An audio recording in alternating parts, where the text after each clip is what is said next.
नमस्कार, मी सुशील कुलकर्णी. आपण पाहताय अॅनालायझर. आजच्या महायुती सरकारमध्ये काहीच नीट चाललंय असं मला वाटत नाही. दया कुछ तो गडबड है असं म्हणावी अशी ही स्थिती आहे. महाराष्ट्राच्या सरकारनं परभणीत एक कार्यक्रम घेतला, जसं ते सरकार आधीपासून घेत आहे, ज्याचं नाव होतं शासन आपल्या दारी. परभणी जिल्ह्यामध्ये शासन आपल्या दारी हा कार्यक्रम अगदी मोठ्या उत्साहात पार पडला. मुख्यमंत्री एकनाथ शिंदे, उपमुख्यमंत्री देवेंद्र फडणवीस, उपमुख्यमंत्री अजित पवार या कार्यक्रमाला संयुक्तपणे उपस्थित राहिले आणि हम साथ साथ है अशी गर्जना पुन्हा एकदा त्यांनी केली. म्हणजे दादांनी सांगितलं आमचे नेते तेच, देवेंद्रजींनी सांगितलं आमचे मुख्यमंत्री तेच, यांनी सांगितलं खरं तर हे दोन किती ग्रेट आहेत, किती मस्त आहे, हे सगळं आपलं छान पद्धतीनं चालू होतं. शासन आपल्या दारी आलं होतं खरं, पण पालकमंत्री मात्र त्यांच्या घरी होते हे कोणाच्या लक्षात कसं नाही आलं की परभणीचे पालकमंत्री लक्ष द्यावं, गांभीर्यानं घ्यावं या योग्यतेचेच नाहीत का याचा विचार झाला पाहिजे. परभणीचे पालकमंत्री आहेत राज्याचे आरोग्यमंत्री डॉक्टर तानाजी सावंत. डॉक्टर तानाजी सावंत या कार्यक्रमाला हजर राहिले नाही. अधिकृतरित्या विचारलं की तानाजी सावंत का हजर नव्हते, तेव्हा तानाजी सावंतांच्याकडूनचं उत्तर होतं टाच दुखावली होती, डोक्यात त्रास होत होता, हातपाय दुखत होते, राज्याच्या आरोग्यमंत्र्यांचं आरोग्य थोडंसं बिघडलेलं होतं, त्यामुळं कार्यक्रमाला न येण्याचा निर्णय डॉक्टर तानाजी सावंतांनी घेऊन टाकला. आम्हाला लागली सवय फाटक्याला फाकून आत काय बघायची, लोकाच्या फाटक्यात आपला पाय घालण्याची, म्हणजे ही आम्हाला लागलेली सवय आहे.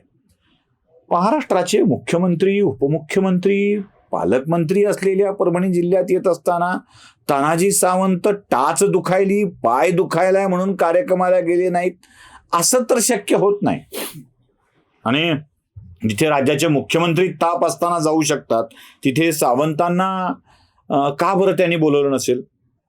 आणि सहज बघता बघता एक गोष्ट जाणवायला लागली की तानाजी सावंत ऑफिशियल त्यांना कळवण्यात आलं की कार्यक्रम आहे, आणि त्यानंतर मुख्यमंत्र्यांनी काय किंवा उपमुख्यमंत्र्यांनी काय चला तानाजीराव कार्यक्रमाला जायचंय असं म्हणलेच नाहीत. ते धडा आहे ना आपला चिंतामणरावांचा, बोलावल्याशिवाय नाहीच, असा एक छोटा धडा लहानपणी धडा होता बापच. तसं तानाजीरावांना कोणी बोलावलंच नाही हा पहिला मुद्दा लक्षात आला. दुसरा मुद्दा असा की परभणी जिल्ह्यामध्ये जेव्हा पालकमंत्री डीपीडीसीच्या किंवा अन्य निधींचं वाटप करत असतात तेव्हा तानाजी सावंतांनी या निधीचं वाटप करण्याचा निर्णय घेतला. त्याच्या याद्या तयार झाल्या, मंजुरी झाली, आणि काही लोकांनी याची तक्रार मुख्यमंत्र्यांच्याकडे केल्यानंतर मुख्यमंत्र्यांनी आपल्याच पक्षाच्या मंत्र्यांनी केलेल्या निधी वाटपाला स्थगिती देऊन टाकली. एकनाथ शिंदेंनी स्थगिती देऊन टाकल्यानंतर तानाजी सावंतांचं बरंचसं अस्वस्थ होण्याचं प्रमाण वाढलं. लक्षात घ्या की उद्धव ठाकरे आपल्याकडं महत्व देत नाहीत म्हणून जाहीरपणे बंड करत एकनाथ शिंदेंच्या मागे उभे राहणारे तानाजी सावंत एकनाथ शिंदे लक्ष देणार नसतील तर यांच्याही विरोधात बंड करायला कमी करणार नाहीत असा त्यांचा स्वभाव असतानाही एकनाथ शिंदेंनी तिथे त्यांच्या निधीला स्थगिती देण्याचा निर्णय घेतला. मला दुसरा जालना जिल्ह्यातला प्रकार सांगायचा आहे. जवळच असलेल्या एकनाथ शिंदेंच्या आमदारांनी, कार्यकर्त्यांनी, पालकमंत्री असलेल्या अतुल सावेंनी या सगळ्या प्रकारामध्ये आक्षेप घेऊन सुद्धा अतुल सावेंच्या निधीच्या वाटपाचं काम थांबवण्यात आलं नाही.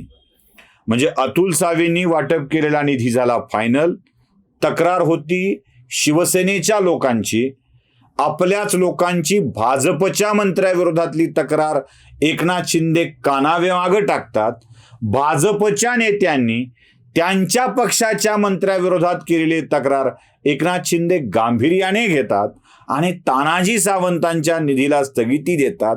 हा जरासा आश्चर्य वाटणारा विषय आहे.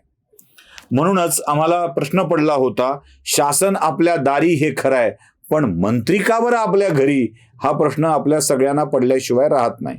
कारण महाराष्ट्राचं शासन हे मुख्यमंत्री उपमुख्यमंत्री यांच्यासोबत पालकमंत्र्यांनी पूर्णत्व येत असतं. पालकमंत्रीच हजर नाही राहिले, सर्वार्थाने शासन आपल्या दारी परभणीत गेलं होतं का, हा प्रश्न आहे. आणि आदरणीय मुख्यमंत्री महोदय, गड आला पण सिंह गेला ही म्हण महाराष्ट्रात वापरली जाते. छत्रपती शिवरायांच्या सोबत तानाजी होतंय, म्हणूनच तानाजींच्या माध्यमातून सिंहगड जिंकता आलेला होता, पराक्रमाच्या आधारावर जिंकता आलेला होता. आपला तानाजी आपल्या सोबत नसेल तर महाराष्ट्राच्या विधानसभेचा हा गड पुन्हा जिंकता येईल का, याचाही विचार करावा. आणि जे सुभेदार तानाजी मालुसरे आहेत त्यांनीही विचार करावा की आपण राजांची साथ दिली नाही तर स्वराज्य निर्माण करता येणार आहे का. नमस्कार.